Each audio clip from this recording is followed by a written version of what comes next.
David, last time we talked about Paul and his Thanksgiving section here in 1 Thessalonians, and how he sets up a discourse about relating with this community in Thessalonica. And he continues that at the beginning of chapter 2 and says, "You yourselves know, brothers and sisters, that our coming to you was not in vain.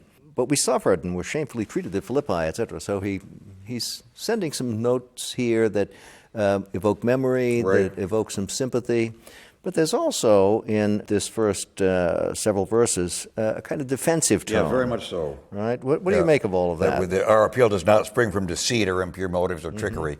I am actually of two minds on that, and I'd love to try them both out on you.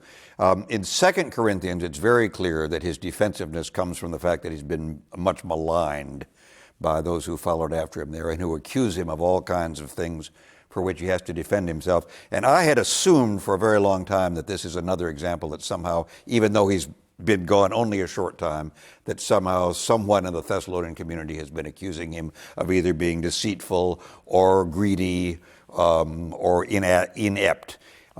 As in 2 Corinthians, Abraham Malherbe, who taught here for many years, whose work on Thessalonians I've appreciated, argues, and you know much more about this than I, that this is much more kind of a typical philosophical ploy. That when I say, if we were to start it today, say, "Now, Harry, I'm speaking to you not as one who is trying to make this all up, but I've done some studying about this, not as one who's trying to make much money from this, because God knows we're not making much money from this, but because I'm deeply devoted to the 1 Thessalonians." It's not that anybody's been accusing me of either being deceptive or greedy. It's just that's a nice way of easing into who I am. But certainly it's the not this but that all the way through. What do you think? Are we already got opponents going, or do you think this is a kind of typical philosophical, rhetorical ploy? Right. There doesn't seem to be much in the way of opposition from within the community or from rival apostles. The big deal in 2 Corinthians is that there are clearly named accusing him of all apostles. this, right? Exactly. And exactly how the dynamics work between those rivals and the members of the community is an interesting issue in 2 Corinthians. But that doesn't seem to be going on here. It doesn't. So the notion that what we have here is a kind of typical rhetorical ploy using antithesis as the major trope is certainly a reasonable one. Yeah. And you certainly have, in the philosophical tradition, going back to Socrates, he doesn't take money for what he does, as opposed to all of those other types out there who do. Or a little later, Acts 20, where Paul in Acts, in Luke's account, lists all the things that he hasn't done and the Ephesian elders are not supposed to do, which sounds very much like this: speak the truth, don't get rich from it. And I think Paul did frame his mission in some ways that were compatible with that traditional stereotype of what a philosopher is. Someone who doesn't take advantage of people that he's dealing with, someone who is not deceitful, who's honest, transparent, straightforward.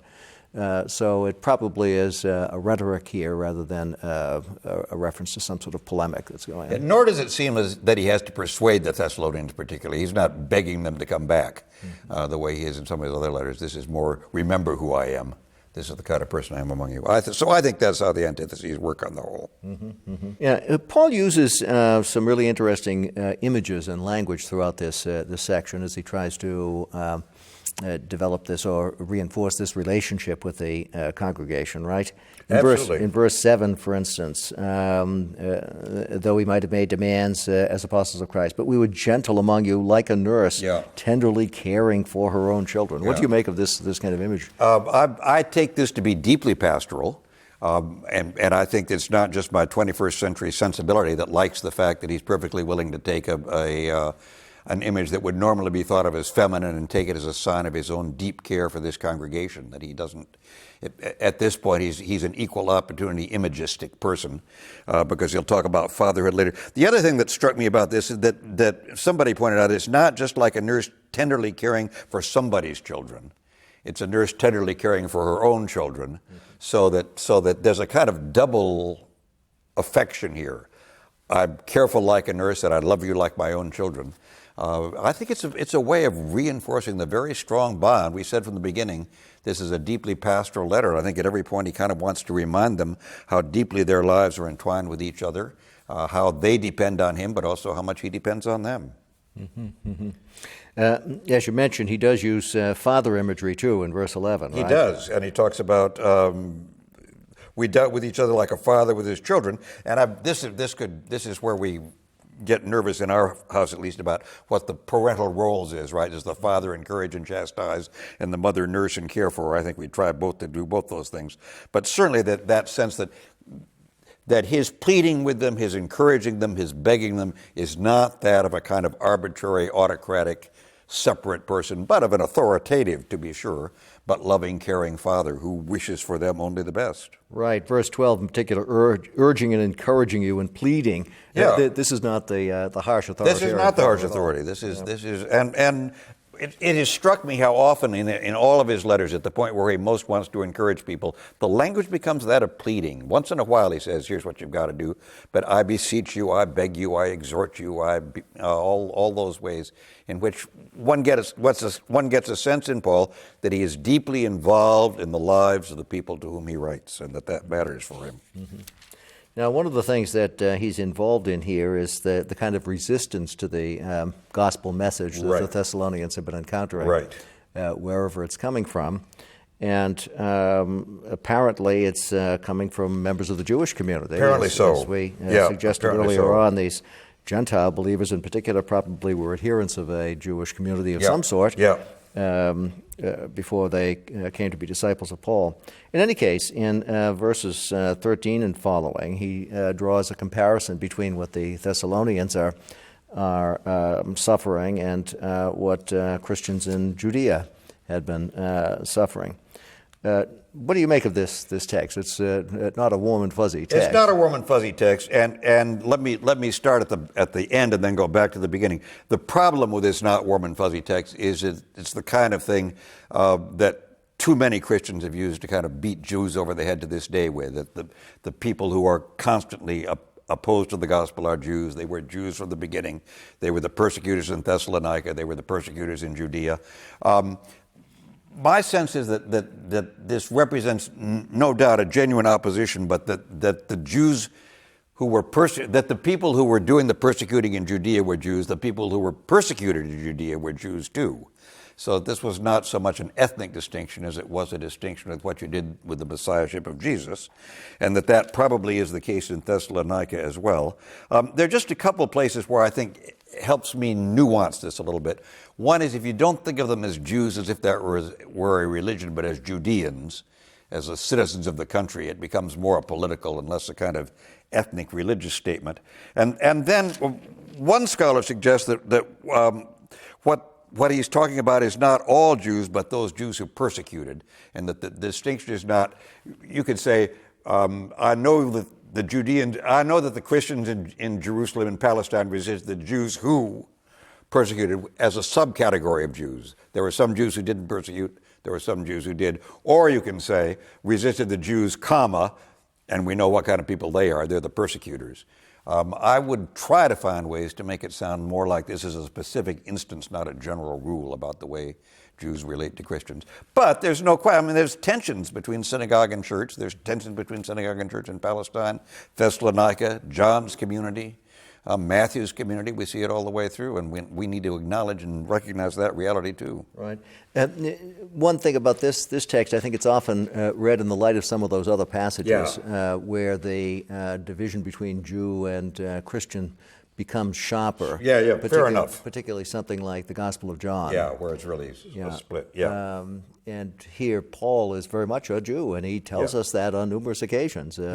Hebrew of the Hebrews. Absolutely. Right. So his own Judaism is very much. That's right. And I think he never thought of himself as other than Jew. Oh, absolutely right. Yeah, I think it's absolutely important. Right. Some people have even suggested that this little section might be an interpolation. They have. And is there any grounds? Well, there's no textual grounds for it. We don't have any text where it's not there. I think it's precisely the difference in the tone of this from the kind of more ironic discussion of Israel and the Gentiles we get in Romans 9 to 11, for example, that makes people think that this is an interpolation. There are days I wish it were an interpolation because it can be problematic, But I suspect it just reflects a different kind of context, that in Romans he's worried about another set of issues related to Jews and Gentiles, and here he's worried about the specific persecution going on at Thessalonica. What do you think? You think it's interpolation? I don't think so, no. I think I can imagine Paul saying this and using some of the devices to read it that you've suggested, eliminating the comma after Jews in verse 14, and referring, therefore, to a specific group of people, not to the people as a whole, and translating that word as Judean rather than Jews. I think that captures a little more of the flavor of what's going on here. And it's true enough that early followers of Jesus, Jews, they were persecuted by some of their Jewish brothers and sisters. And that's he's been the point. persecuted by his Jewish brothers That's and right. sisters. And Paul is simply pointing out that fact and saying that there's a continuity here. You've got to expect this. In fact, he uses the language of you're destined for it. Right. That's another thing we might want to think about, is the language of destination or chosenness. A huge question with Paul. I think that and this is maybe going much farther than we need to go yet, but I think the distinction we want to make between kind of predestination and free will kind of gives him a dilemma he doesn't think he has. I think he wants to say both that we are in the providence of God and that we have responsibility, and I don't think he ever sat down to kind of chart out how those two things went. Those both seem to him self-evidently true, that we are who we are through God's call, and we're responsible, and if that seems to be a philosophical conundrum, I don't think it bothers him particularly. Right. There's a famous saying in Pirkei Avot, a Mishnaic collection of rabbinic wisdom, that says God is all-powerful and we are free to choose. And it's something like that, right? God has destined you, therefore accept your destiny. In any case, there's a compatibilism there that's not worked out philosophically.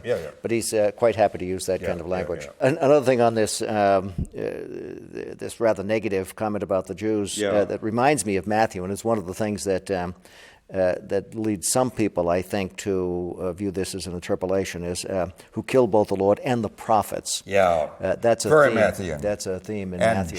Jesus at the end. Well, Jesus in the Beatitudes says that blessed are you because they so persecuted the prophets who were before you. So I think we need to view this with a certain resistance to its implications that have been drawn out in the history of Christianity, and to recognize it for what it was in its own original context.